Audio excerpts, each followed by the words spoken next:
Oke, berhubung udah 10 menit juga, langsung saya mulai aja. Sebelumnya perkenalkan terlebih dahulu, selamat siang, nama saya Ongkyar Giovanni. Di sini sebagai internship IoT Engineer Bisa AI, dan pada hari ini saya akan menyampaikan materi yang berjudul Tutorial Backpropagation Neural Network dengan MATLAB. Jadi ini outline pada hari ini. Jadi yang pertama akan saya jelaskan sekilas tentang konsep dasar neural network, kemudian masuk ke materinya Backpropagation Neural Network, dan yang terakhir nanti akan saya berikan sedikit tutorial dengan MATLAB. Oke, jadi pertama konsep dasarnya dulu. Nah, jadi mungkin ini yang suka sering ketukar-tukar, masih banyak yang masih bingung bedain artificial intelligence, terus machine learning, artificial neural network, sama deep learning ya. Kalau artificial intelligence itu teknik yang digunakan itu untuk sehingga mesin itu bisa menyelesaikan suatu masalah seperti manusia. Sedangkan kalau machine learning itu algoritma yang digunakan komputer untuk belajar. Jadi itu ada bagian pentingnya itu yang belajar itu. Belajar dari contoh tanpa secara eksplisit di program. Jadi contohnya misalnya kalau kita bikin program tentang robot gitu, misalnya kita komen dia untuk gerak ke suatu posisi, nah itu kan kita program secara langsung ya. Kalau ini algoritmanya itu dia harus belajar untuk menemukan suatu solusi dari contoh yang kita berikan. Nah, kemudian baru artificial neural network. Jadi kalau artificial neural network itu dia model machine learning yang terinspirasi dari otak manusia, misalnya otak manusia atau otak jaringan saraf makhluk biologis yang lainnya. Kemudian duanya subsetnya lagi itu ada deep learning, dia subset dari machine learning yang menggunakan modelnya itu deep. Jadi maksudnya deep itu nanti akan dijelaskan ada hidden neuron, itu misalnya lebih dari satu, itu bisa dikatakan sebagai deep learning.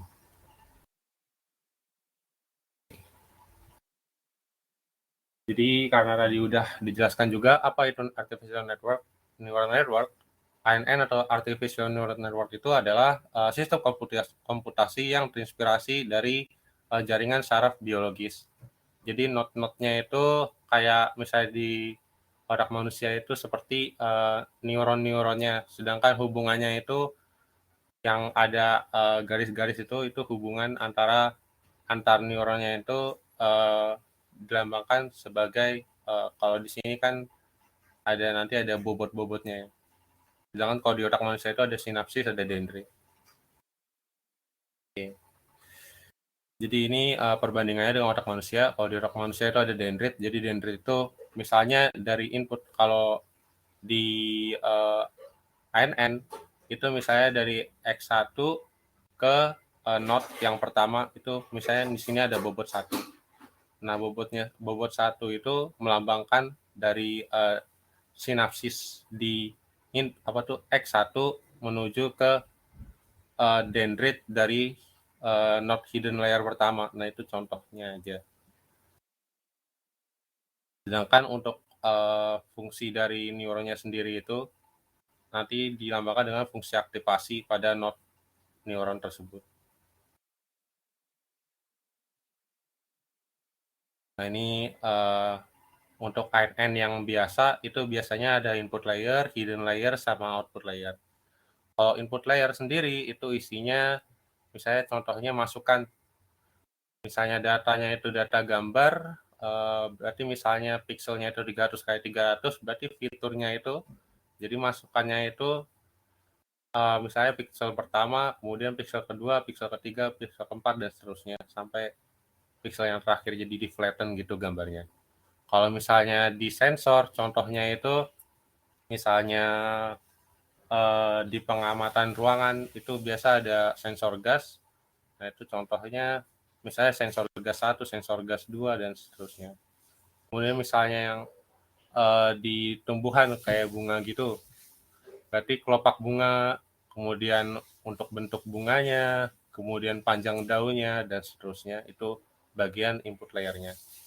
Nah, kemudian ada hidden layer. Jadi hidden layer ini kalau lebih dari satu, dia bisa dikatakan sebagai deep learning. Jadi isinya itu nanti adalah bagaimana model kita mempelajari suatu contoh berdasarkan bobot-bobotnya nanti. Jadi bobotnya itu nanti akan diinisialisasi, kemudian sepanjang pembelajaran dia akan disesuaikan berdasarkan data target dan juga errornya. Jadi nanti ada output, kemudian ada target. Nah, error dari nilai target dan nilai output nanti digunakan untuk menyesuaikan masing-masing bobotnya ini. Kemudian output layer berarti output yang diinginkan nggak harus, maksudnya biasanya kan klasifikasi gitu. Contohnya misalnya klasifikasi apa ya? Tadi yang bunga itu, misalnya dia pengen cari tahu ini bunganya klasifikasinya apa. Nah, contohnya lainnya itu selain buat klasifikasi juga untuk menemukan suatu nilai. Contohnya di sistem identifikasi atau kontrol itu biasanya nilainya itu bentuknya nilai numerik. Jadi yang dicari itu biasa kalau untuk mencari performanya bukan recognition rate lagi, kita nyarinya itu error per epochnya. Nah, kemudian ini untuk real life application dari artificial neural network. Yang pertama untuk pattern recognition. Kayaknya ini udah sering banget kepake, misalnya kayak di HP cuma buat buka lock screen-nya pakai kamera. Kemudian misalnya di sini ada ngecek yang mana yang mobil, yang mana yang orang gitu. Kemudian yang kedua untuk analisa sensor data. Jadi di pertemuan sebelumnya saya sempat ngejelasin tentang data logging dan betapa pentingnya itu. Jadi ini contoh kepakainya di sini. Jadi data sensor yang udah kita kumpulin itu kemudian dianalisa apa korelasi antara data satu dan data kedua. Kemudian yang aplikasi selanjutnya ada di sistem identifikasi dan kontrol. Contohnya itu misalnya kalau untuk sistem yang mudah, kayak misalnya cuma untuk pengendalian satu motor, nah itu kan gampang ya, nggak terlalu susah gitu persamaan matematiknya. Tapi bagaimana kalau kita harus mengontrol sebuah roket yang dimana di situ ruwet banget, banyak banget parameter yang harus diatur, dan mungkin itu kalau kita pengen simple, bisa kita masukin nilai input, kemudian kita ukur nilai outputnya. Nah, kemudian bisa kita gunakan artificial intelligence untuk membuat plan dari sistemnya itu. Nah, itu bagian untuk identifikasi sistemnya. Sedangkan untuk kontrolnya, berarti harus ada feedback dari output yang sistem identifikasi tadi. Nah, nanti feedbacknya itu digunakan untuk kontrol input sehingga plannya itu stabil. Contohnya misalnya kalau di rudal yang kayak apa ya, yang otomatis ke target itu berarti dia nyampe target sesuai atau enggak, atau dia meledaknya itu sebelum sampai target. Ini ada beberapa tipe artificial neural network. Jadi yang pertama yang biasa aja, yang ANN biasa, yang ada input layer, hidden layer, kemudian output layer, udah selesai gitu. Kemudian yang kedua ada convolutional neural network. Ini biasa dipakai di image processing, jadi nanti gambarnya itu dikonvolusi dulu, baru dijadikan input pada ANN-nya. Nah, kemudian ada juga recurrent neural network. Ini nggak akan saya bahas banyak. Nah, ini kemudian ada beberapa arsitekturnya, bisa dilihat sebenarnya dari perkembangannya itu udah banyak neural network sendiri. Jadi tinggal kita bisa milih yang mana yang sesuai sama model yang kita ingin gunakan. Atau permasalahan yang ingin kita selesaikan itu butuhnya model yang kayak gimana neural network-nya. Oke, jadi langsung masuk aja ke backpropagation neural network. Jadi tadi saya ngejelasin tapi kayaknya nggak nyinggung ini ya. Jadi backpropagation neural network itu adalah algoritma pelatihan ANN yang bekerja dengan cara menyesuaikan bobot ANN berdasarkan nilai error antara output dan targetnya. Jadi di sini ada dua operasi. Yang pertama forward. Jadi yang pertama kita mencari nilai outputnya dulu. Nah itu nanti forward computation dibilangnya.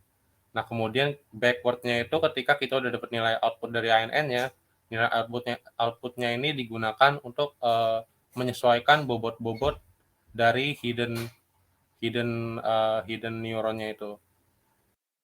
Penyesuaian bobotnya itu nanti dibilang sebagai backward computation. Nah, besarnya seberapa, besar penyesuaiannya itu tergantung dari error yang kita dapatkan. Jadi nanti data target dikurangin output dari ANN-nya, nah itu digunakan sebagai error. Kemudian errornya itu nanti digunakan sebagai penyesuaian bobotnya, besarnya itu harus berapa. Jadi ini ada beberapa parameter yang ada pada backpropagation neural network. Yang pertama itu ada bobot. Jadi kalau dilihat dari gambar itu, misalnya dari input layer ke hidden layer 1 itu ada W1 4,5. Jadi 4,5 berarti di sini kan node-nya 4, kemudian hidden layer-nya di situ kan ada 5 node gitu. Kemudian misalnya dari input layer pertama, misalnya di sini bilanglah X1 gitu ya. Bentar, bisa nulis ya? Nggak bisa.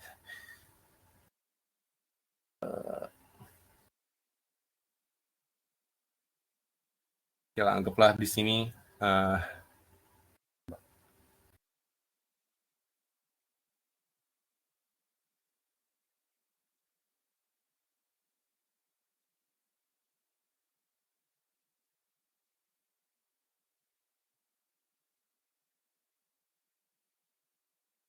jadi contohnya di sini input layer yang pertama berarti itu anggap aja ada X1 di situ. Nah, kemudian hidden layer yang pertama itu anggap aja ada fungsi yang pertama. Contohnya, kayaknya tadi ada gambarnya yang lebih bagus ya. Oke, yang ini nih. Jadi saya itu ada X1, kemudian ke fungsi aktivasi yang pertama gitu. Ya nanti bobotnya nulisnya W1 terus 1 gitu, W1 1 1 ke 1. Kemudian dari X1 ke fungsi ke node yang kedua di sini, ke fungsi aktivasi kedua, berarti dia nanti jadi bobotnya itu W1 2. Jadi ini anggap aja I, kemudian di sini ini J. Jadi masing-masing panah ini punya bobot tersendiri. Nanti bobotnya itu menentukan bagaimana pembelajarannya itu. Oke. Kemudian laju pembelajaran. Jadi laju pembelajaran atau learning rate itu menentukan seberapa cepat nanti pembelajarannya. Dan dia digunakan di penyesuaian bobot. Jadi semakin besar nilainya dia, berarti semakin besar penyesuaian yang dilakukan di setiap iterasinya. Jadi makanya dia itu biasanya dikasih nilainya kecil, contohnya dari 0 sampai 0,1. Jarang ada yang bikin kalau sampai lebih dari 1, karena nanti yang ada malahan nggak stabil pembelajarannya. Kemudian begitu juga dengan momentum. Momentum itu juga biasa udah ditetapkan dari awal sebagai koefisien. Jadi itu nanti digunakan sebagai perhitungan update dari masing-masing bobotnya juga.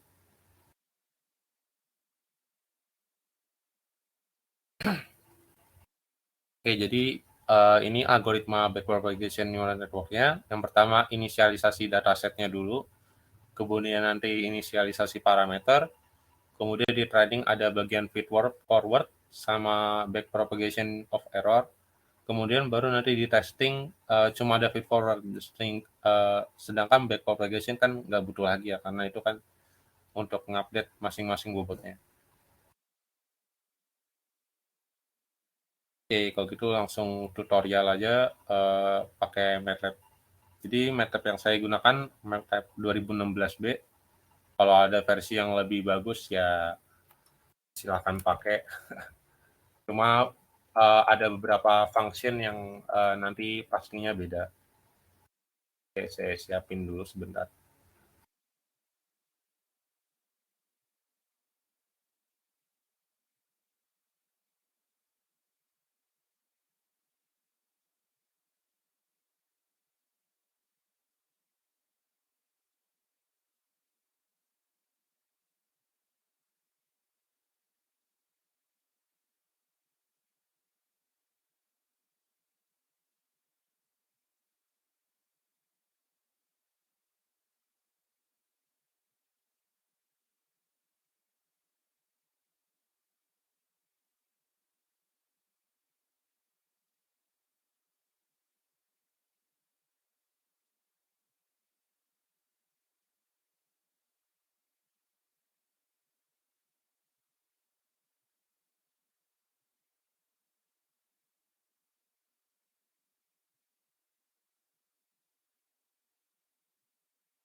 Untuk datasetnya sendiri itu diambil dari, ini kayaknya udah pada biasa ngambil dari sini ya, dari machine learning repository.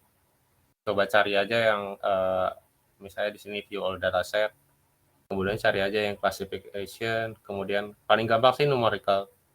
Tapi kalau misalnya mau categorical itu harus transfer dulu nanti, transfer bilangnya gimana ya?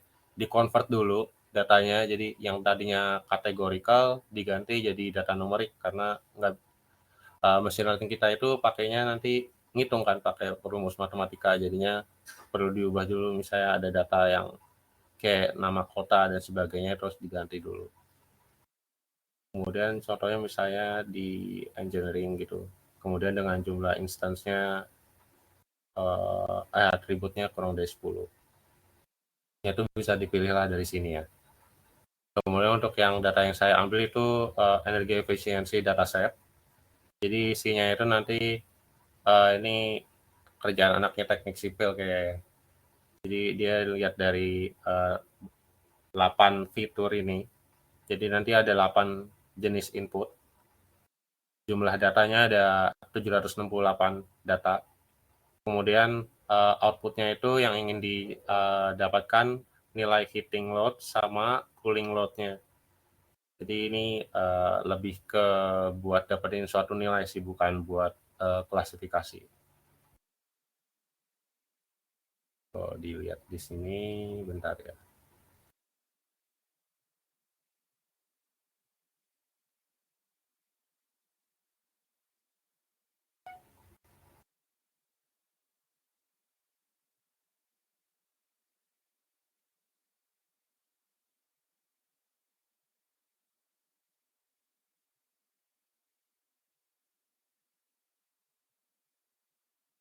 Oke, jadi pertama kita, bentar ini masukkan ya suaranya.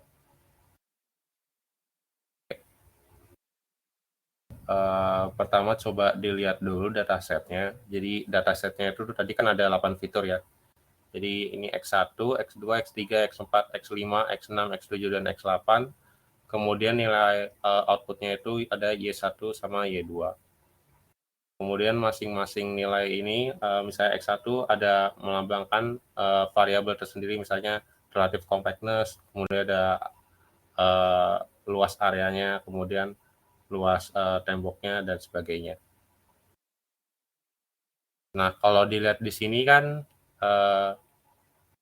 datanya ada yang gede, ada yang kecil ya. Jadi datanya belum konormalisasi. Jadi misalnya kita ketemu data yang kayak gini, yang kalau misalnya data foto, data pixel itu kan biasa udah ada range-nya ya. Range dari pixelnya itu pasti sama buat RG sama B gitu. Itu misalnya pakai data RGB misalnya, tapi biasanya sih kita cuma grayscale, jadi tetap aja gitu setiap fiturnya value-nya, nilainya rentangnya sama. Sedangkan kalau ini kan ada yang tumpang tindih gini, ada yang nilainya cuma 0, ada yang nilainya sampai ratusan gitu. Jadi misalnya ada yang kayak gini berarti perlu normalisasi data terlebih dahulu untuk pre-processing datanya nanti. Yang pertama masukin aja dulu datanya, datasetnya. Jadi kalau tadi kan ini nama datanya INB ini apa tuh, INB 2012_data XLS kan. Dimasukin datasetnya, kemudian coba diubah dulu ke bentuk array. Jadi datasetnya tadi diubah ke bentuk array, kemudian jumlah kolomnya sama jumlah barisnya disimpan aja terlebih dahulu, karena nanti akan dipakai buat dimasukin ke variabel jumlah datanya juga. Kemudian ini sebenarnya opsional, nggak harus. Tapi alangkah baiknya kalau di shuffle dulu datasetnya. Karena pembelajarannya itu lebih bagus kalau datanya itu acak. Jadi contohnya itu misalnya ini target, ada 5 target. Kadang tuh datasetnya itu kayak dirapin gitu, jadi data target 1 terus sampai nanti misalnya datanya ada 100, dia data 1 sampai 20 itu data 1 terus. Kemudian data 21 sampai 40-nya misalnya target 2 terus gitu. Jadi itu kurang bagus karena nanti kemungkinan bobotnya itu terlalu disesuaikan sama target yang terakhir itu. Jadi misalnya kayak kita sendiri manusia, misalnya ada ulangan gitu di hari Senin, ada ujian, kemudian kita hari Sabtunya belajar tuh mati-matian belajar biologi. Terus hari Minggunya kita belajar mati-matian tentang fisika, tapi di hari Senin kita tahu-tahu pas sesi pertama itu keluarnya biologi gitu, bukan fisika. Nah, itu kan kadang suka lupa-lupa gitu ya. Nah, itu sama juga kayak mesin. Nanti kalau kita pasang urutan datasetnya kayak gitu juga ada kemungkinan ada target yang kita nggak dapet. Contohnya misalnya yang tadi saya sebutin ada lima target, kemudian kita setengah datasetnya misalnya kita pakai buat training, setengahnya lagi itu jadinya kan masuknya ke testing ya, nggak kita ketemu di training sama sekali. Nah, itu kita nggak pernah ketemu datanya sehingga mesinnya juga nggak tahu gitu ketika ketemu data itu harus diapain. Jadi biasanya nanti hasilnya bakal random. Jadi makanya lebih baik kalau kita shuffle dulu datasetnya. Kemudian di sini ya ini biasa algoritma buat shuffle dataset, kayak udah pada ngerti lah. Jadi cuma balik-balikin barisnya aja. Kemudian baru mulai training BPNN-nya. Jadi BPNN ini sendiri tuh ya sebenarnya tuh metode feed forward-nya ya, bukan kayak tipe dari ANN-nya. Jadi ini salah satu cara kita bagaimana feed forward dari datanya itu. Kemudian di sini saya coba persentasenya itu 70% dari jumlah datanya. Kemudian jumlah trainingnya itu untuk inisialisasi jumlah data trainingnya saya coba buletin aja dari jadi persentase tadi, kemudian dikaliin sama raw data. Tadi kan raw data ini yang kita ambil dari size datasetnya ya. Nanti misalnya ukuran datanya ada 100 data, berarti dia nanti 70%-nya atau 70 dari 100 data tadi digunakan sebagai data training, jumlah data training. Nah, kemudian ini untuk setting inputnya dulu. Inputnya itu ngambil dari dataset. Datasetnya itu berarti ini untuk row-nya. Jadi berarti kolom 1 sampai jumlah data training tadi yang kita pengen. Kemudian kolomnya itu kolom 1 sampai 8. Nah, di sini tadi itu kan kalau kita lihat jumlah datanya, berarti kolom 1 sampai 8 ya. Berarti 1, 2, 3, 4, 5, 6, 7, 8 ya. Kolom 1 sampai 8-nya. Sedangkan kolom 9 sama 10 ini untuk targetnya. Nah, di sini juga disimpan juga jumlah kolom dari inputannya sama baris dari inputannya. Kemudian ini untuk targetnya. Jadi targetnya tadi kan Y1 sama Y2. Posisinya itu di array 9 sama array 10. Sedangkan row-nya itu dari 1 sampai jumlah training yang tadi kita atur di awal. Kemudian disimpan juga row sama kolomnya. Kemudian jumlah datanya itu sama dengan jumlah row-nya. Jadi nanti ini akan kepakai. Nah, kemudian pre-processing juga ada normalisasi datanya, seperti yang tadi udah dibilang, karena datanya itu masih belum ternormalisasi, jadi kita normalisasi terlebih dahulu. Kalau nggak nanti ada yang bakal lebih dominan dibandingkan data yang lain. Nah, selain ini, selain normalisasi data masukannya, sebenarnya ini nggak perlu normalisasi data targetnya. Sebenarnya normalisasi data target itu nggak perlu. Cuman karena di algoritma saya digunakan fungsi sigmoid, jadi nanti outputnya itu range-nya dari 0 sampai 1, sehingga data target dari trainingnya itu harus saya atur dengan range 0 sampai dengan 1. Kemudian juga kalau kalian cari-cari, coba cari-cari aja, sebenarnya ada juga yang nyaranin data target dinormalisasi karena nanti ada overload gitu ya kalau nggak salah. Sehingga lebih bagus, sebenarnya ada yang bilang lebih bagus, ada yang bilang kurang bagus, karena kurang bagusnya itu karena kan itu nanti beda sama range target yang kita inginkan ya. Jadi di situ sih kurangnya. Kemudian kalian misalnya udah normalisasi, berarti ini udah selesai yang bagian untuk pre-processing datanya. Kemudian baru oh ya, ini normalisasi juga ada yang lain ya selain Z-score. Misalnya kalian pakai min-max biasa, rumus min-max itu juga boleh. Kemudian inisialisasi parameter neural network-nya. Yang pertama, jumlah inputannya berarti sama dengan input kolom dari inputnya kan. Jumlah fiturnya gitu loh. Fitur di input layer-nya. Kemudian jumlah hidden layer-nya ini kita atur aja sendiri. Kalau di saya aturnya 12.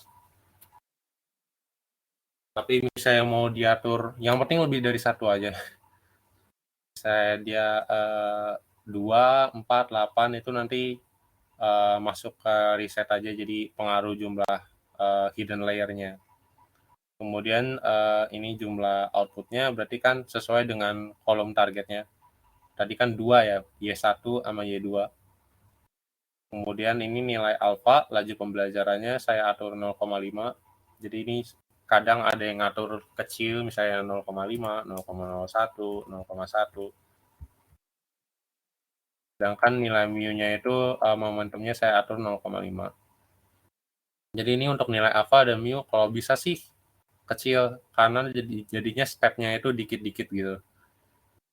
Karena nanti ada kemungkinan kita misalnya kita nggak nyampe lokal minimanya, nanti malah osilasi errornya naik turun. Sehingga lebih baik diatur laju pembelajarannya atau step-nya ini diatur nilainya sekecil mungkin. Cuman kalau nilainya kekecilan, yang ada nanti sebelum epoch maksimum atau misalnya epoch itu iterasi ya. Jadi di sini istilahnya itu dibilangnya epoch. Jadi epoch sebelum dia mencapai epoch maksimum, yang ada dia belum mencapai error target yang kita inginkan. Jadi untuk stopping conditionnya itu yang pertama biasanya sih ya, biasanya pakai error target. Jadi misalnya error targetnya udah tercapai.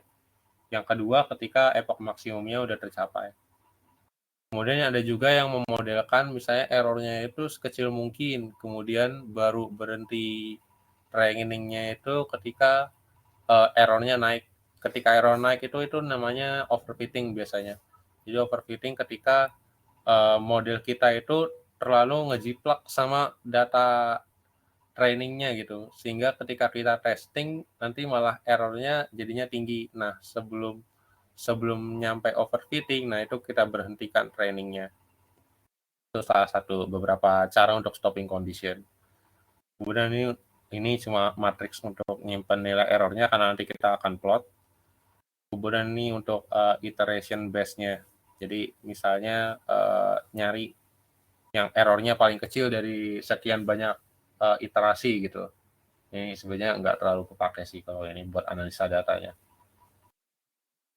Kemudian analisa bobotnya dulu. Jadi inisialisasi bobotnya dulu. Jadi biasanya ada beberapa metode. Yang pertama ada metode acak, yang kedua ada Nguyen withdraw. Jadi kalau pada algoritma ini saya pakainya Nguyen withdraw. Yang pertama di set nilai betanya dulu, kemudian nilai VIJ ini berarti yang buat hidden layer-nya. Kemudian nanti di randomnya pakai metode ini. Ini dari input layer ke hidden layer, sedangkan yang ini dari hidden layer ke output layer. Kalau misalnya dilihat di sini, simpelnya, ini dari input layer ke hidden layer, dari sini ke sini. Jadi bobot-bobot ini W1 ini. Sedangkan karena ini cuma saya pakai satu aja ya layer. Sedangkan ini dari hidden layer ke output layer. Berarti dari sini misalnya ke sini gitu output layernya.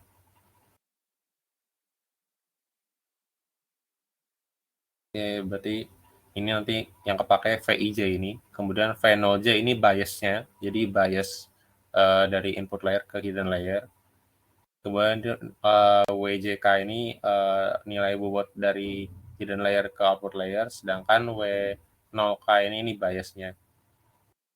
Jadi bias itu biasa ditambahin di sini, misalnya di hidden layer 1 ini ada bias tambahan, misalnya di perhitungan ditambahin bias nilainya berapa gitu. Kadang ada yang ngeset dari awal, kadang ada juga yang di random gini.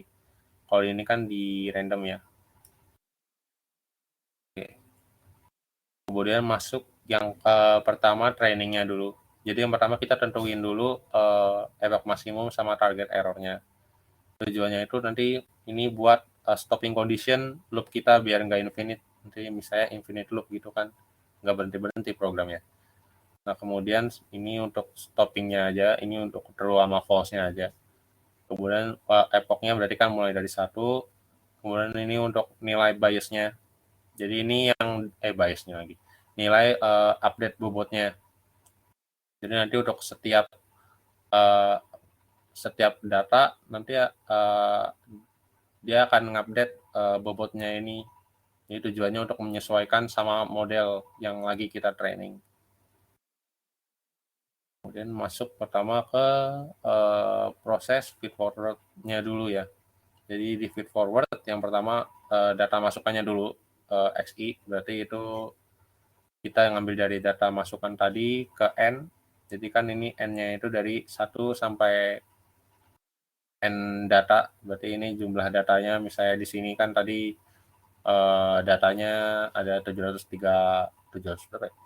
768 atau berapa?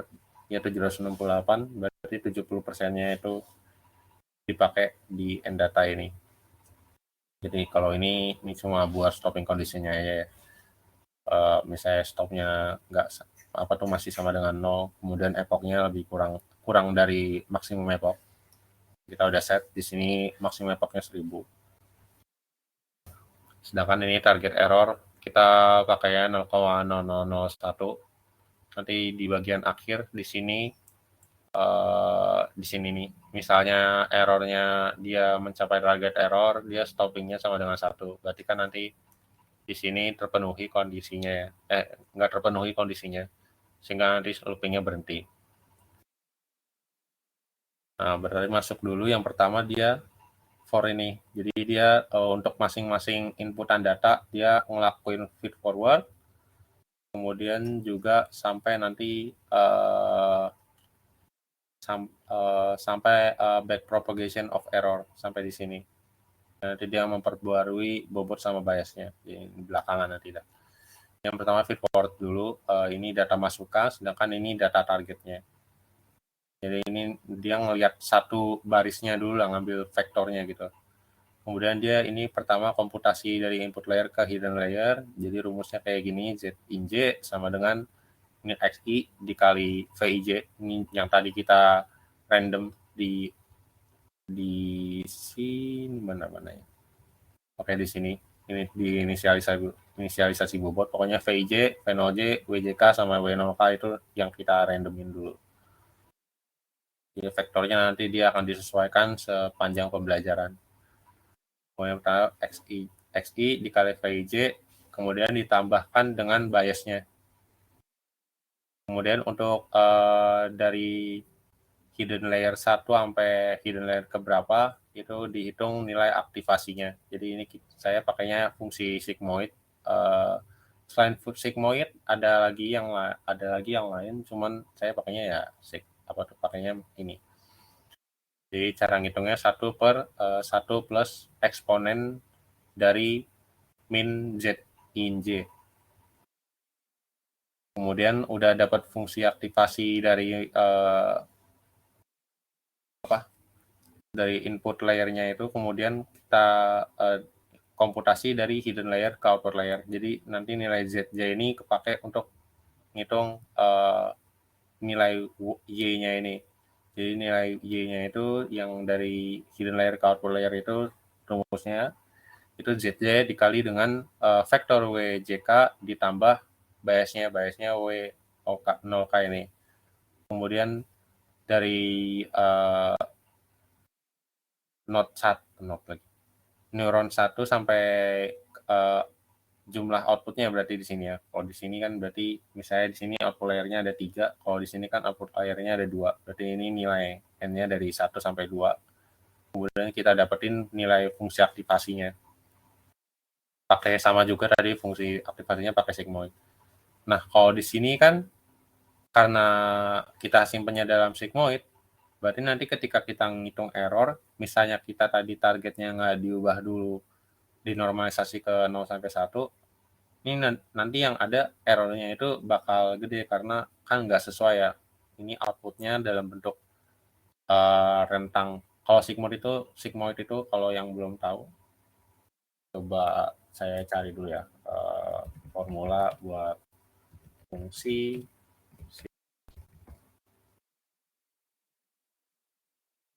Dan ini rumusnya sama aja sama yang tadi di sini, kurang lebih sama. Yaitu rentangnya itu kalau dilihat dari rumus ini berarti nanti kan rentangnya dari 0 sampai 1. Range, coba kita lihat range-nya.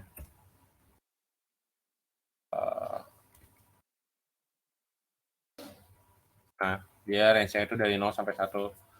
Kalau kita tadi targetnya nggak diubah dulu, jadi nggak sesuai gitu rentang datanya. Makanya tadi targetnya saya normalisasi dulu. Tapi sebenarnya lebih bagus sih kalau nggak dinormalisasi. Kenapa? Karena nanti repot sendiri di akhir. Kalau misalnya mau dipakai harus dibalikin lagi dari rentang 0,1 ke value awalnya yang tadi itu dari harus ngelihat nilai minimum sama maksimumnya. Kemudian karena udah dapat outputnya, ini kan berarti range-nya dari 0 sampai 1 ya. Kemudian disimpan errornya. Errornya itu kalau di sini sih sum of squared ya, squared sum gitu. Jadi setengah dari squared sum-nya. Jadi misalnya di sini YK sama TI ini kan ada 2 ya berarti. Berarti nanti akar kuadrat dari akar dari perkurangan kuadrat dari nilai YK, yaitu keluaran dari model kita dikurangi dengan targetnya. Ya di sini yang membedakan supervised sama unsupervised. Kalau di supervised ini biasa data targetnya kepake. Nah, karena kita pakainya BPNN, jadinya ini kepake nanti targetnya digunakan untuk mempengaruhi nanti penyesuaian bobotnya. Nah, udah selesai, berarti ini udah selesai feed forward-nya. Itu udah bernilai errornya, sehingga kita bisa masuk ke back propagation of error. Jadi kalau di back propagation of error itu kita nyari nilai DOK, delta WJK, delta W0K, kemudian ini untuk template aja untuk nyimpen nilai WJK yang lama sama W0K yang lama. Dan komputasi ini rumusnya tadi saya nggak terlalu jelasin sih ya. Jadi ini ada do in J, do J, delta VJ, delta V0J, dan seterusnya. Ini cuma buat update aja sih, update jumlah yang mau diupdate itu. Ya di sini misalnya delta WJK berarti perubahan nilai WJK selanjutnya berapa. Jadi itu tergantung dari nilai alpha yang tadi udah diatur di awal laju pembelajarannya. Dikali vektor ZJ, dikali DOK, kemudian ditambah dengan mu dikali delta WJK yang lama. Mu ini berarti kan nanti momentumnya ya. Makanya nilai alpha sama mu ini sangat berpengaruh ke kita itu nanti nyampe solusinya atau enggak, atau malahan nanti osilasi enggak nyampe-nyampe gitu. Misalnya ada fungsi minimum gitu. Coba kita cari gambarnya. Ya, misalnya ini lokal minimum ya. Coba di sini. Misalnya kita nyari dari A ke B gitu ya. Kita pengen cari ini di titik B. Tapi kalau misalnya stepnya kegedean, pas kita nyampe sini, kemudian dia osilasi, dia nyampainya di sini, terus nanti pas kita kurangin lagi bobotnya, terus nanti sampai di sini lagi. Nah, itu contoh. Makanya kita harus stepnya itu kalau bisa kecil-kecil. Cuma nanti ya drawbacknya itu perlu iterasi yang lebih panjang. Kemudian ini komputasi dari output layer ke hidden layer udah selesai, baru yang hidden layer ke input layernya. Ya kurang lebih sama cara ngitungnya. Sama-sama coba nyari nilai delta VJ sama V0J-nya berdasarkan kalau di sini kan input ya. Kalau di sini XI ini data inputnya dari hidden layer ke input layer. Nah, kalau di sini ZJ itu berarti yang tadi di hidden layer itu ke output layer. Kemudian diperbarui nilai bobot sama biasnya. Jadi kalau tadi kan baru disimpan dulu dalam bentuk template di sini sama di sini. Kemudian baru di sini diperbaruinya di akhir nilai WJK, W0K, VJ sama V0J. Nah, ini untuk satu data aja. Jadi misalnya kita punya 1000 data, ini baru untuk satu data aja. Kemudian diulangin lagi, misalnya di sini kan berarti baru data ini ya. Saya ini untuk iterasi pertama. Kemudian nanti di iterasi atau epoch kedua itu berarti epoch kedua. Iterasi. Bilangnya iterasi lah ya. Karena nanti beda kalau epoch itu dia ketika udah selesai semua datanya itu baru dihitung satu epoch. Kalau iterasi ini lah ya, bilangnya iterasi lah. Jadi ini untuk iterasi pertamanya aja. Jadi ini for ini untuk cuma untuk yang dari feed forward tadi sampai back propagation of error itu cuma untuk data pertama ini aja. Kemudian baru mulai lagi data kedua, ketiga, keempat dan seterusnya. Nah, misalnya udah ketemu nilai errornya itu tercapai yang cuma 0,001 ini tercapai sebelum dia nyampe data akhir, ada kesempatan dia untuk di sini dia bisa misalnya udah selesai ya semua epochnya tadi. Semua data udah selesai, kemudian itu kan satu epoch. Kemudian setelah dihitung jumlah errornya itu tercapai, error targetnya itu 0,001. Nah, ini dia boleh stopping di sini. Atau misalnya di sini epoch maksimumnya tercapai, itu udah sampai ujung, baru nanti dia berhenti. Jadi itu stopping conditionnya. Kemudian di sini epochnya tambah karena kan kayak biasa lah ya, for loop biasa lah, ini nilai I, ibaratnya nilai I, kemudian I-nya tambah 1 gitu. Kemudian kalau ini diabain aja sebenarnya sih, ini cuma buat nyari iterasi terbaiknya yang mana yang errornya paling kecil. Kemudian diplot errornya, jadi kita tahu datanya itu sebagus apa. Nah, kemudian kalau testing itu kurang lebih sama training. Dia sama kayak tadi, datanya dimasukin dulu. Cuma ini kan mulainya berarti dari yang terakhir tadi trainingnya itu ya. Kalau bisa jangan sama, karena kalau bisa jangan sama training, ya udah berarti data jumlah data training yang tadi kita pakai, misalnya datanya ada 100, berarti kan mulai dari 50 plus 1 sampai akhir. Berarti misalnya data 51 sampai 100, misalnya contohnya kayak gitu. Kemudian sama inputannya sama-sama pakai fitur yang kolom 1 sampai 8. Sedangkan untuk targetnya berarti kolom 9 sama 10. Yang ini Y1 sama Y2. Kayak tadi juga dinormalisasi dulu datanya pakai Z-score, kemudian normalisasi data targetnya dulu.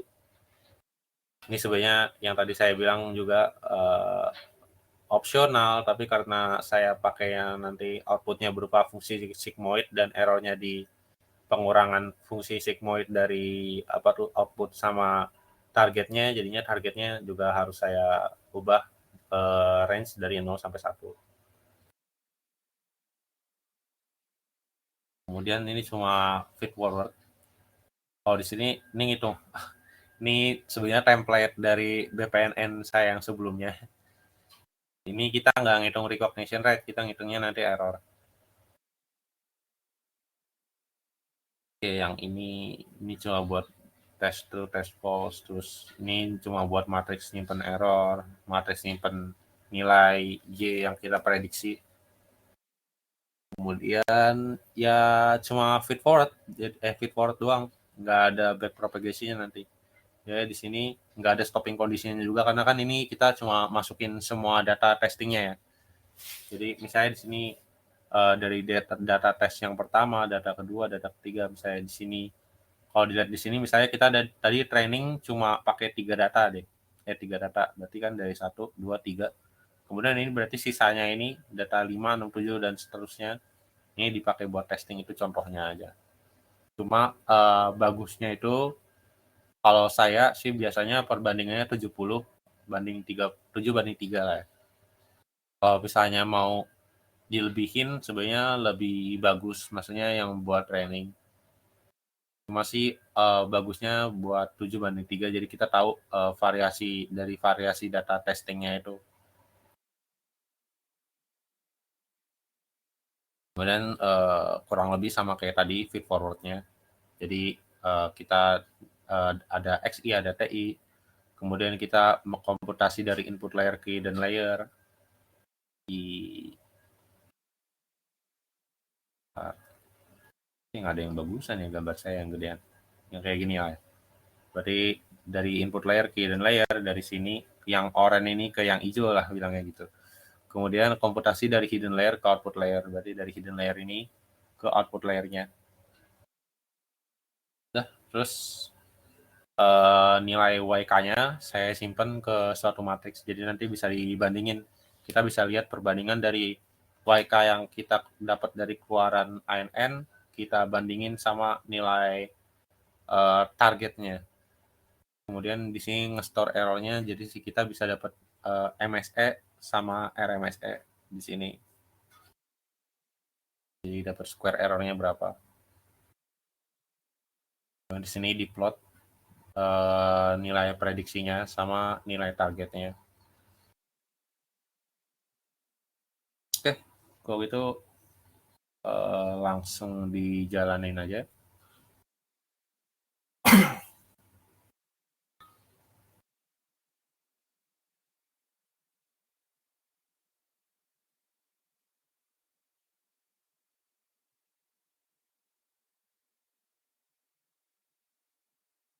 Oke. Oh, di sini kalau dilihat dari offset testingnya, kita bisa dapat nilainya yang paling tinggi ini bisa dalam satu, ini kan epoknya ya. Saya di sini ada epoknya itu. Ini berarti nilainya paling tinggi di sini 0,018. Dan ini naik turun berarti ya sebenarnya kurang bagus ya. Tapi karena ini juga saya tadi ngeset parameternya rada ngasal, jadi belum saya sesuaiin lagi sama modelnya sih sebenarnya. Oke. Jadi berarti ini datanya ada berapa ya? Bentar saya mau ngecek dulu jumlah data testingnya itu. Nah, berarti kan di sini lihatnya dari size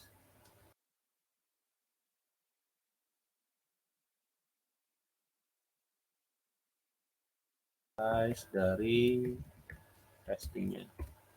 Berarti data testingnya ada 230. Sini berarti sampai 230 di sini.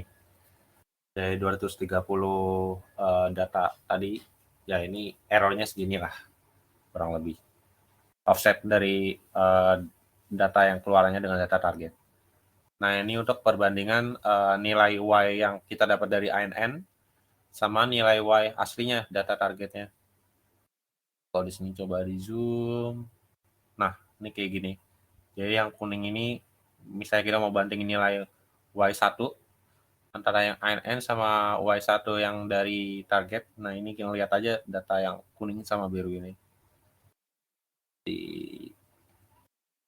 Nah, ini. Jadi dia ngikutin polanya, tapi masih ada offset errornya lah. Dan ini masih bisa dikurangin lagi sebenarnya kalau diatur parameternya tadi, misalnya nilai laju pembelajaran sama nilai momentumnya diatur, nanti mungkin bisa lebih bagus lagi. Sama nilai hidden layer-nya juga, jumlah hidden layer-nya juga mungkin masih bisa ditambahin lagi. Kemudian ini nilai Y2 sama yang dari ANN sama Y2 dari target, itu yang warna merah sama yang warna ungu. Kelihatan kalau nilai yang ANN itu dia kayak overshoot gitu ya. Jadi dia bukan overshoot sih. Ya dia overshoot ya yang merah ya. Yang merah kemudian di sini dia kelebihan gitu. Tapi ini masih ada errornya lah. Sebenarnya ini kalau dilihat dari RMSE-nya 0,0353 ini nilainya masih agak bisa dibilang gede lah. Masih kurang bagus nih nilai 0,0353 ini. Kemudian itu untuk error per epoch. Jadi ini di trainingnya. Jadi kan tadi ada 1000 ya. Berarti di sini karena dia nyampe 1000 mentok, berarti dia nggak nyampe target trainingnya yang mencapai error target. Error targetnya tadi 0,0001. Berarti itu nggak nyampe. Kalau dilihat di sini error per epoch minimumnya itu dia 7,05 kali 10 pangkat min 4.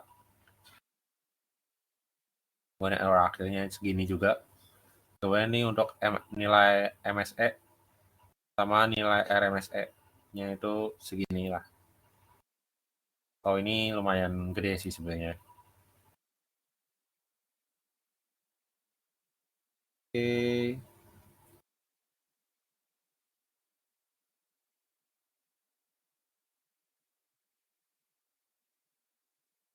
Sebentar saya stop share-nya dulu.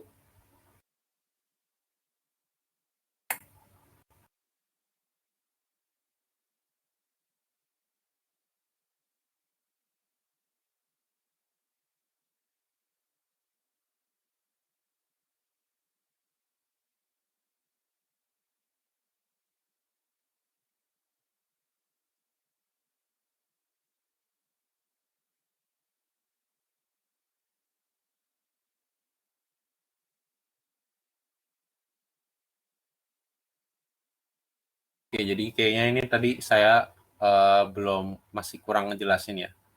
Jadi ini untuk apa bilangnya flow dari programnya. Jadi yang pertama stepnya itu inisialisasi bobot dari misalnya pakai random, nguyen withdraw, itu terserah. Jadi kalau di saya kan tadi pakainya nguyen withdraw ya. Kemudian set laju pembelajaran sama nilai mu-nya. Berarti ini step nolnya itu dari, kalau kita lihat kode MATLAB-nya di di sini ya. Berarti dia ngatur nilai alpha sama nilai mu-nya. Sebenarnya itu tadi masih kurang, dia nggak nulisin jumlah hidden layer-nya dan sebagainya. Karena ini juga berpengaruh nanti jumlah hidden layer-nya. Kalau terlalu kecil, nanti vektornya itu lebih sedikit sehingga penyesuaiannya itu jadi kurang lah setiap iterasinya itu. Kemudian ini inisialisasi bobot ini masih masuk ke step 0 tadi ya. Yang untuk input layer ke hidden layer kita lambangkan dengan vektor V, sedangkan yang dari hidden layer ke output layer kita lambangkan dengan nanti vektornya itu vektor W. Jadi selama kondisi stoppingnya false, lakukan langkah 2-9. Yang pertama feed forward dulu. Jadi setiap unit inputnya itu menerima input XI. Sini coba bisa nggak?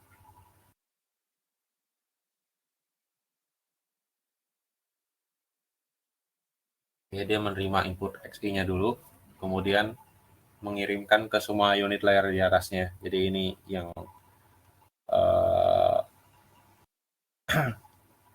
di sini nanti YNK.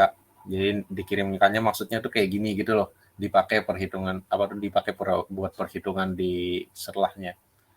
Jadi dia pertama ngitung yang tadi kan JNJ, kemudian dapat ZJ ini berupa fungsi aktivasi yang tadi saya pakai sigmoid, berarti 1/1 plus pangkat minus dari Z min J, Z in J. Kemudian baru kita ngitung setiap unit outputnya, dimulai dari sini ya. YNK ini berarti nilainya dari bobot yang tadi kita dapetin. Bobotnya itu tadi kan pakai inisialisasi bobotnya pakai nguyen withdraw ya. Kemudian ditambah jumlah dari ZJ yang vektor ZJ yang kita dapat dari komputasi input layer ke hidden layer yang sini yang udah dalam bentuk fungsi aktivasi.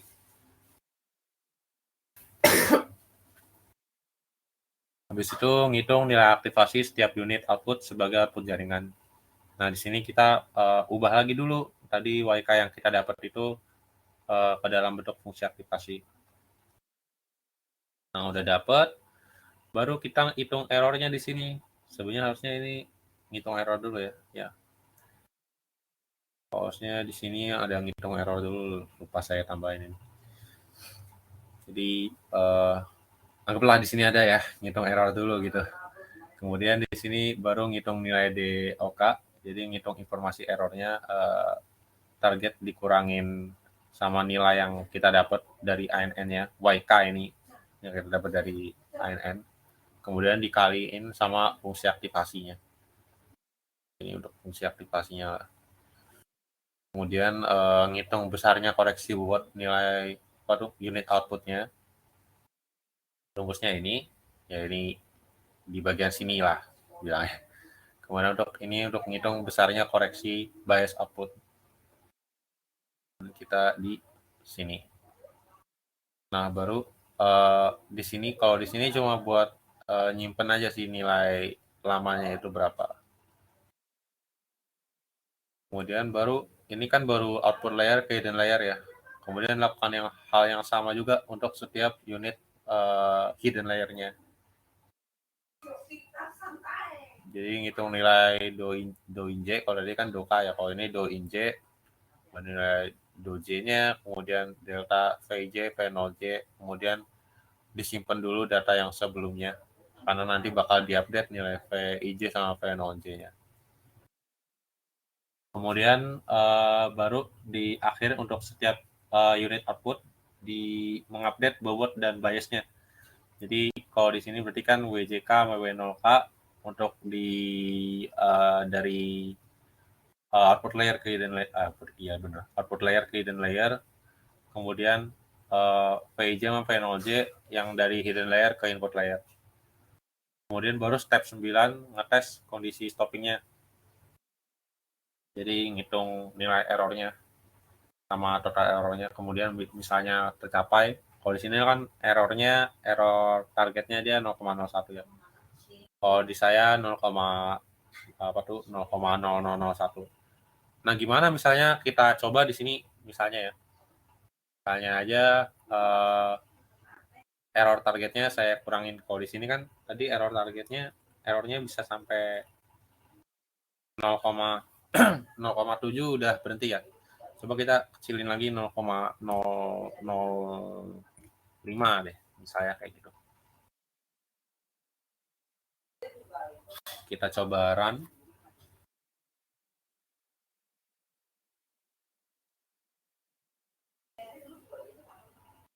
Nah, kita dapat nih kayak tadi ada offset testing, kemudian ada grafiknya. Nah, ini kalau kita lihat grafiknya dia lebih jelek dari yang tadi ya. Jadi berarti ini dia berhenti sebelum errornya itu kurang yang tadi 7 kali 10 pangkat minus 4 itu. Karena ini kan targetnya kita target errornya 0,005 ya. Nah, ini kelihatan di sini error per epochnya dia dari dia cuma nyentuh di sini. Nah, dan dia itu epochnya berarti ketika udah nyampe epoch ke 20-an, berarti di sini berapa ya? 23 lah bilangnya. Dia 23, dia pembelajaran udah selesai. Nah, tadi ketika kita selesaiin kayak gini, ketika error targetnya cuma sampai 0,005, itu kurang bagus modelnya. Sehingga makanya tadi offsetnya juga gede, dan juga kalau dibandingin nilai white-nya itu sama nilai targetnya juga beda jauh. Nah, ini juga ngaruh misalnya kalian bentuknya klasifikasi, misalnya klasifikasi objek, misalnya bunga atau apalah. Kemudian itu targetnya itu ditentuin dengan dia bisa mengetahui bendanya ini benar atau enggak yang kita pengen lihat. Nah, itu nanti juga akan berpengaruh ke recognition rate-nya. Mungkin di sini karena saya kurangin target error-nya di 0,005, mungkin nanti recognition error rate-nya misalnya yang tadinya 80%, itu mungkin bisa turun bisa sampai 60%, 50% gitu. Bagusnya sih makin kecil, makin bagus target error-nya. Cuman ya kayak tadi, kalau misalnya saya set kayak gini, misalnya dia 0,0001, dia sampai epoch ke 1000, dia masih belum ketemu. Langkah lainnya ya bisa kalian tambahin lagi jumlah maksimum epochnya, cuma kalau saya tambahin lagi bengek laptop saya nanti. Kelamaan ini nggak selesai-selesai. aja lama ya. Padahal MATLAB-nya yang 2016 gitu. Nah ini sama kayak yang tadi lah. Oke, gini. Kemudian offset apa tuh nilai errornya nanti ketemu RMSE-nya 0,0353. Nah kemudian coba yang bisa divariasiin itu misalnya inisialisasi bobot, kemudian nilai alfa, nilai mu ini harus diatur. Ya misalnya saya aturnya tadi, kalau di sini kan nilai RMSE-nya 0,0353 ya. Coba saya atur laju pembelajarannya dia jadi 0, berapa ya? 0,1. Coba aja. Di RMSE-nya 0,0353.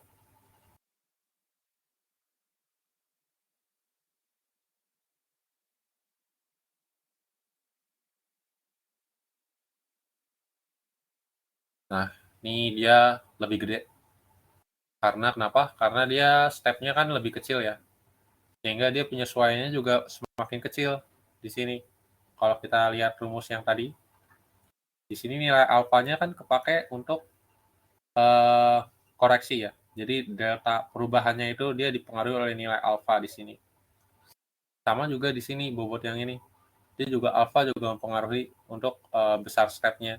Makanya di sini nanti laju pembelajarannya semakin kecil nilai alfa, berarti laju pembelajarannya semakin lambat. Kalau di sini sih modelnya emang kurang bagus ya. Tapi sebenarnya kalian akan ketemu nanti yang dimana modelnya itu dia sebelum nyampe epoch maksimum dia udah ketemu nilai targetnya. Nah, semakin kalian perbesar nilai alfanya itu, nanti semakin kecil. Misalnya tadinya berhentinya di epoch 900, kemudian kalian perbesar, mungkin nanti dia udah berhenti di 500 gitu. Dan seterusnya. Ini emang data, kalau kata dosen saya ini datasetnya jelek lah gitu. Kemudian ini misalnya, tadi berapa nilai alfanya? Saya nggak ingat, kayaknya 0,5 ya. Kemudian nilai momentum misalnya kita ganti jadi 0,9 lah. Yang tadi kan errornya 0,0353 ya. Kemudian yang barusan 0,0372.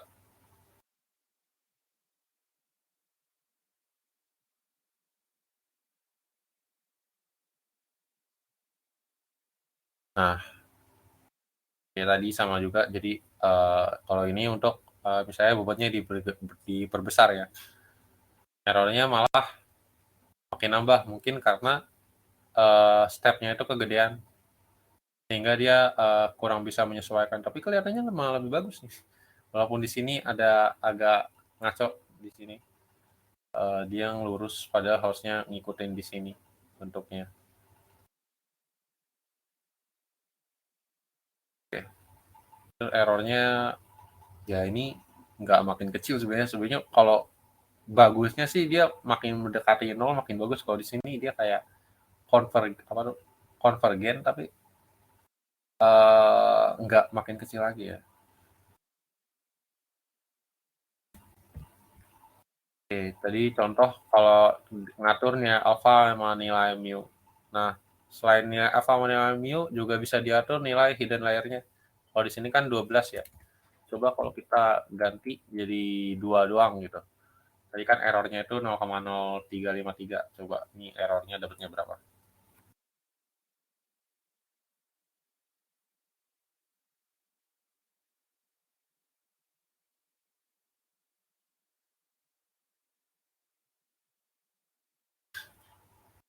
Ini dapat error 0,0588. Makin gede errornya. Karena unit hidden neuron sendiri itu kan dia berarti mempengaruhi jumlah vektornya ya. Berarti ibaratnya jumlah neuronnya lah. Coba kalau kita ingat Albert Einstein, kayaknya ada yang pernah dengar isu-isunya kalau dia neuronnya itu banyak banget gitu ya. Makanya dia pinter. Nah itu contohnya aja. Ini kan karena dia nyimpen informasi ya, neuronnya itu. Jadi semakin banyak hidden neuronnya ya seharusnya sih semakin bagus. Cuman nanti kalian akan ketemu diminishing return di mana kayak semakin kalian besarin nilai hidden layer-nya nanti nggak akan terlalu berpengaruh ke model kalian. Jadi coba aja cari nilai yang bagus. Saya 2, 4, 8, 12 itu biasanya kalau udah sampai 12 itu biasa udah lumayan bagus. Dan kalau bisa sih jumlah hidden layer ini sama setidaknya lebih dari jumlah targetnya gitu. Sehingga masing-masing neuronnya itu dia bisa gimana bilangnya? Bisa mewakili datanya gitu loh. Data keluarannya gitu. Jadi misalnya data keluarannya di sini kan ada 2 ya. Kalau di model yang energi efisiensi tadi ada Y1 sama Y2, yang minimal neuronnya ada 2 sehingga yang bobot di neuron pertama itu bisa disesuaikan dengan output yang pertama, misalnya contohnya gitu. Kemudian untuk yang neuron kedua itu bisa disesuaikan dengan output kedua gitu. Kalau di sini ya saya aturnya 12. Dan tadi dapat errornya 0,0353 ya. Bisa digedein lagi, cuma laptop saya bengek kalau digedein lagi. Nah, udah nilai alfa sama nilai mu. Kemudian apa lagi tadi ya yang divariasiin? Udah sih kayaknya ya. Kemudian sebenarnya normalisasi data juga bisa kalian ubah-ubah. Kalau di sini kan dia pakai Z-score ya. Kalau ini data target emang harus pakai 0 sampai 1 nih. Ini nggak bisa diapa-apain. Kalau kalian pakai Z-score nanti malah range-nya dari min 1 sampai 1. Nggak sesuai kan sama fungsi sigmoid. Kalau fungsi sigmoid kan dari 0 sampai 1. Itu nanti nggak sesuai. Sebenarnya kalau nggak kalian normalisasi juga nggak apa-apa. Cuma di sini buat perhitungan errornya nanti bakal beda lagi rumus algoritmanya. Karena kan di sini rentangnya beda. Hingga kalian pakai nanti mungkin yang ini, yang Y-inK ini. Dipakai buat ngitung error. Kemudian di sini nanti juga rumusnya bakal beda. Karena kalau di sini kan kita pakainya fungsi aktivasi dan sebagainya. Oke, kayaknya apa lagi ya? Harusnya sih harusnya udah semua ya. Kemudian cuma tips aja sebenarnya. Tadi kan selain di shuffle datasetnya, kemudian dinormalisasi datanya, kemudian bisa juga pakai prinsipal komponen analysis, kayak misalnya kalau udah belajar, jadi itu tujuannya buat misahin data yang berpengaruh gitu atau enggak. Jadi kadang kita ketemu dataset yang emang kayak ada fiturnya itu nggak penting gitu. Contohnya misalnya apa ya? Misalnya keberhasilan seseorang mencari jodoh gitu. Ngelihatnya dari uh, misalnya tinggi badannya, kemudian kekayaannya dan sebagainya. Itu misalnya contoh aja ya. Contoh aja. Itu mungkin ada data yang nggak terlalu penting gitu. Misalnya data apa ya? Misalnya rasnya gitu. Rasnya nggak penting gitu. Nah, itu nanti daripada dimasukin ke model kemudian jadi noise, mendingan kalau kita pakai prinsipal komponen analisis nanti bisa kita hindarin gitu fitur yang nggak penting. Kemudian yang kedua, tips kedua mungkin yang ini trainingnya kalau bisa sih 70%, setidaknya minimal 50% lah, minimal 50%, 60% bagus, 70% lebih bagus lagi. Kemudian jumlah datanya itu semakin banyak variasinya semakin bagus. Jadi misalnya kalian image processing itu gambarnya itu setidaknya ada yang dari tampak depan, tampak samping, dan seterusnya gitu. Jangan sampai ada data yang kayak datanya sama, terus ada 100 data itu gambarnya sama semua gitu loh. Walaupun dia ada 1 juta data, atau misalnya ada banyak yang sama, itu nggak membantu ke modelnya gitu. Oke. Habis itu udah untuk tutorialnya kayak sampai situ.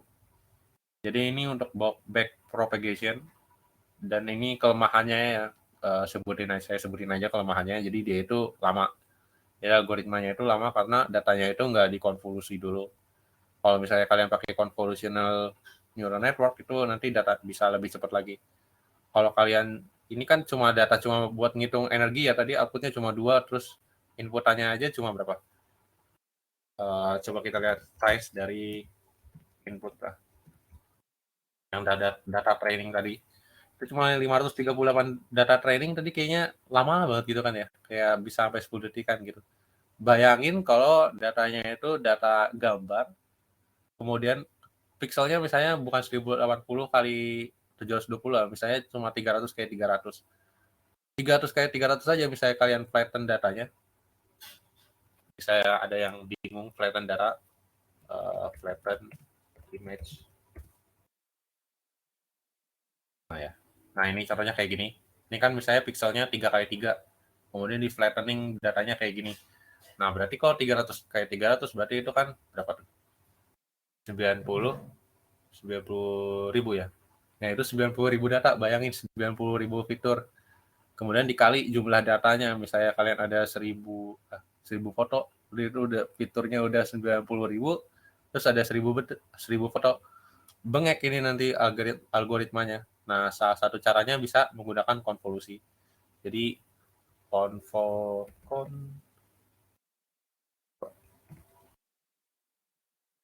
ini datanya ini dikonvolusi dulu sama dia. Sehingga nanti lebih kecil nanti datanya. Misalnya yang tadi dari 300 kali 300, mungkin nanti ukurannya mungkin jadi cuma 10 kali 10 gitu. Misalnya contohnya kayak gitu. Atau misalnya cuma kayak 5 kali 5 convolution. Nah, ini contohnya kayak gini. Jadi yang tadi misalnya pixelnya banyak, kemudian nanti kita bisa ketemu value-nya jadi lebih kecil gitu. Sehingga nanti lebih gampang kalau mau dimasukin ke model. Nah, ini contohnya ya. Ini input image-nya, kemudian dia convolution, kemudian fitur map-nya. Jadi cuma dilihat yang penting aja gitu dari datanya.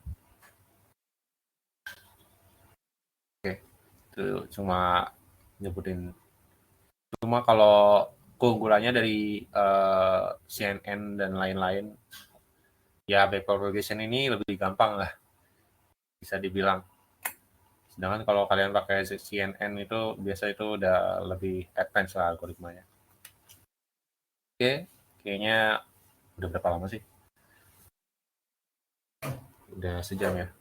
Jadi saya buka sesi pertanyaan dulu, mungkin tunggu 10 menit pertanyaan. Sambil saya ngerjain pretest juga kayaknya.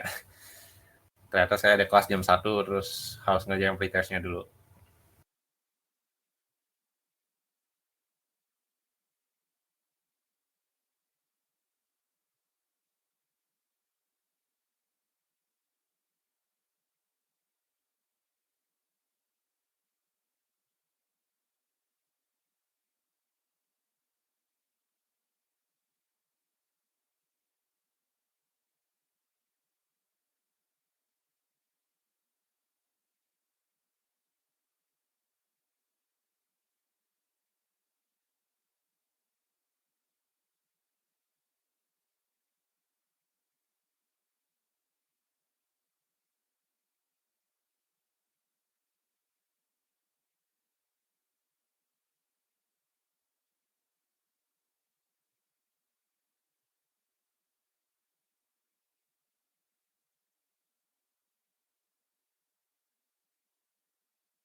Oke, jadi ada pertanyaan yang pertama, Kak, ada ketentuan tidak ya untuk jumlah hidden layer yang digunakan?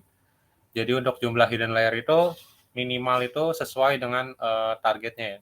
Jadi misalnya targetnya itu ada 2, jadi minimal ya hidden layer-nya ada 2 gitu. Jadi sehingga dia bisa bobotnya itu bisa menyesuaikan dengan output-nya gitu.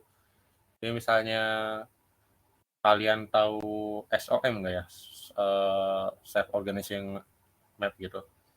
Itu contohnya itu di situ dia ada vektor pewakil, kemudian masing-masing vektor pewakilnya itu mewakili targetnya. Nah ini contohnya kayak gitu aja.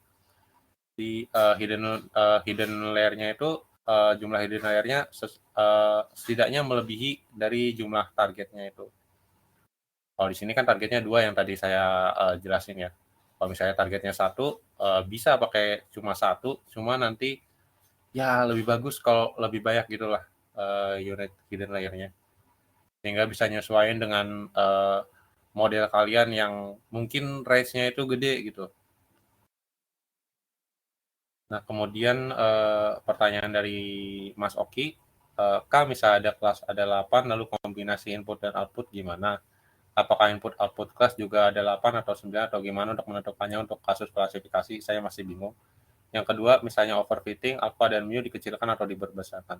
Jadi yang pertama, misalnya kelasnya ada 8 berarti bilang aja fitur ya. Jadi kan kalau di uh, dataset ada kelas, ada fitur ya. Jadi misalnya fitur itu kan berarti yang tadi nilai X-nya itu fiturnya, sedangkan kelasnya itu berarti itu outputnya. Jadi outputnya itu berarti ada 8 macam ya. Contohnya misalnya tadi misalnya tipe gandum, misalnya data gandum, berarti gandum 1, gandum 2, gandum 3 gitu kan ya. Apakah input output class juga ada 8 atau 9? Enggak. Kalau misalnya datanya klasifikasi gitu, misalnya kayaknya saya boleh nggak ya nampilin? Kayaknya boleh deh, bentar ya.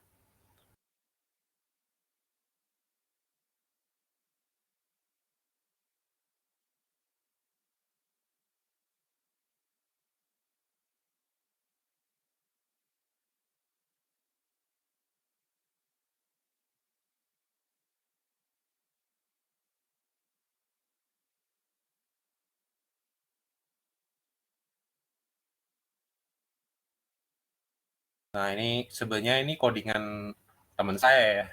Jadi ini dulu ini datasetnya dataset sheet. Jadi biji gandum. Kemudian dia ada kategorinya gitu. Dia bentuknya bukan angka. Jadi kalau kalian coba buka di sini, coba dibuka uh, copy, terus di sini. Nah, ini informasi datasetnya itu, kalau ini kan angka ya, area, perimeter, compactness, length, width, asymmetry, length gitu. Itu kan angka. Tapi nanti ada, karena dia ada beberapa tipe, jadi sheet-nya itu ada beberapa tipe, terus dia datanya itu bukan data apa data numerical, tapi dia ada beberapa datanya dia kategorikal gitu. Makanya nanti sama teman saya ini diubah jadi kelas binari. Jadi misalnya datanya itu, misalnya nama kotanya Jakarta, misalnya nama kota dari Jakarta gitu ya. Nanti akan dilambangkan dengan kelas binari itu 100. Misalnya untuk Bandung 010. Kemudian untuk Tangerang 001 gitu. Itu contohnya kayak gitu, misalnya datanya kategorikal. Tapi misalnya kalau kayak gini kelas ya. Ini kelas ya. Ini kelasnya 1, 2, 3. Sebenarnya kalau kayak gini, ini nggak apa-apa ya kalau mau dijadiin kayak kelasnya itu langsung aja. Jadi kalau di sini kan berarti ada beberapa data ya. Dia nyebutin nggak nih jumlah kelasnya?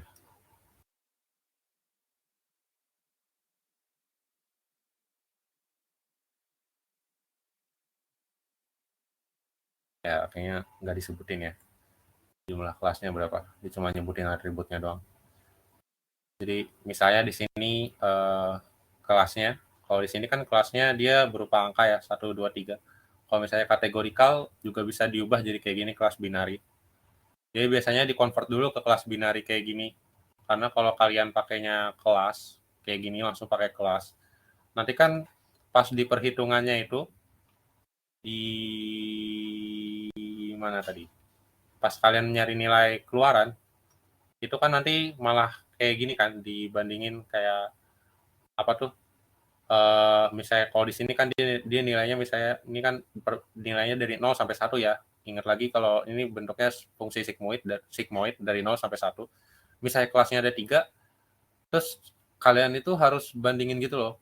Jadi misalnya value-nya dari 0,3 sampai 0 sampai 0,2 berarti nanti dia apa tuh masuknya kelas 1 gitu. Misalnya YK-nya sama dengan 1. Kemudian misalnya dari 0,2 sampai 0,4 terus YK-nya sama dengan 2 misalnya kayak gitu. Nah itu contoh misalnya kalian nggak dibinariin dulu, cuma lebih bagus kalau diubah ke bentuk binari gitu. Jadi data tadi kelasnya itu misalnya dia ada banyak, dia diubah dulu ke bentuk kelas binari. Jadinya nanti lebih gampang buat masukinnya. Karena kalau di sini kan dia tinggal ngelihat aja. Kalau misalnya tadi sama teman saya dia dapat nilainya 0,3, terus dia langsung diturunin aja dia berarti nilai value-nya 0. Sedangkan misalnya dia datanya 0, dapatnya 0,7 dia naikin ke atas jadi 1 gitu. Kalau di sini kan berarti end output-nya yang tadi dia diubah ke binari ada 3 ya. Berarti nanti jadi vektor misalnya 001, 010, 000 gitu. Kayak gitu. Jadi itu contohnya aja. Misalnya kalau datanya itu kelasnya ada lebih dari 1, 2 atau 3 gitulah. Kalau tadi kan yang saya kasih contoh dia bentuknya angka ya, karena bentuknya angka gitu. Sedangkan kalau kayak gini contohnya di sheet ini kan dia ngelihatnya dari kelasnya, cocokan dengan kelasnya gitu. Di sini bukan ngitung error lagi tapi ngitungnya recognition rate. Nah ini bisa diubah jadi kelas binary.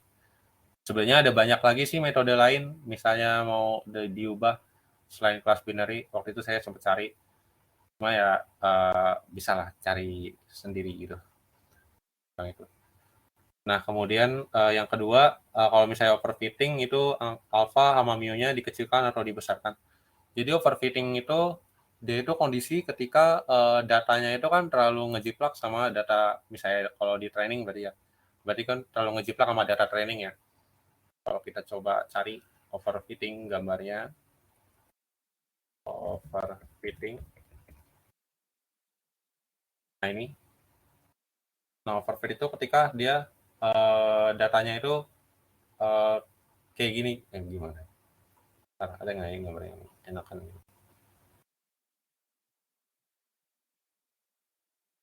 Nah, ini nih.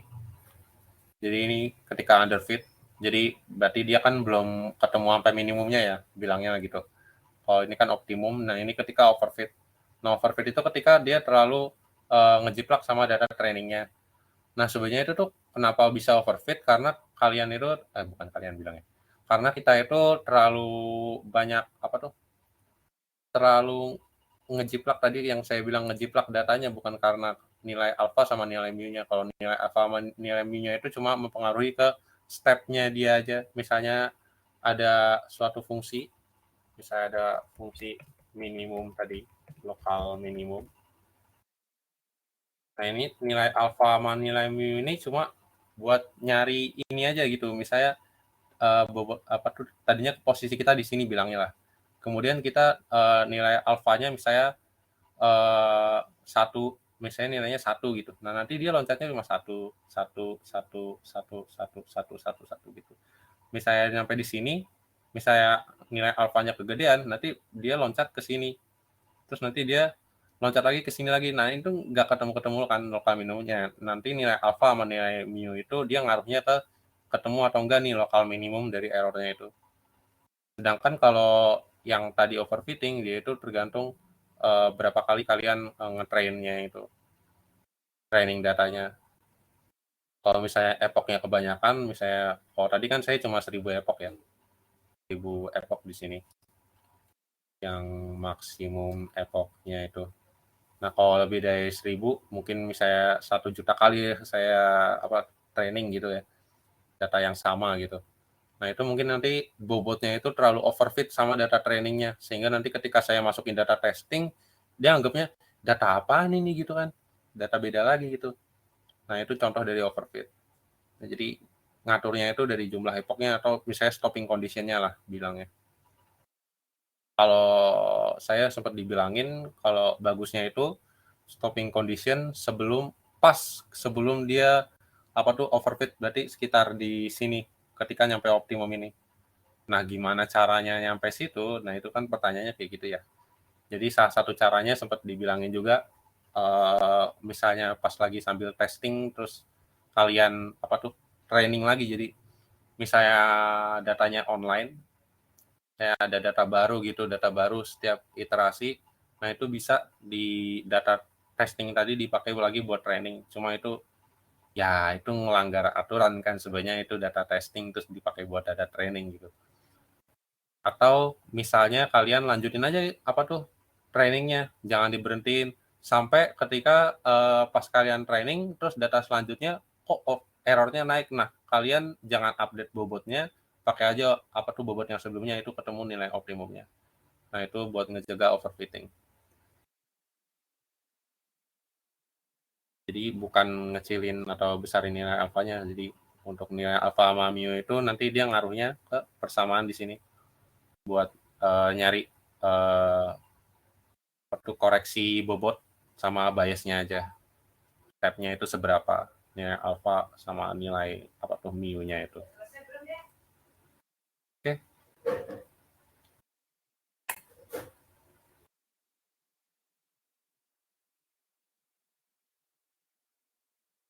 Kayaknya nggak ada pertanyaan lagi ya. Jadi saya udahin aja.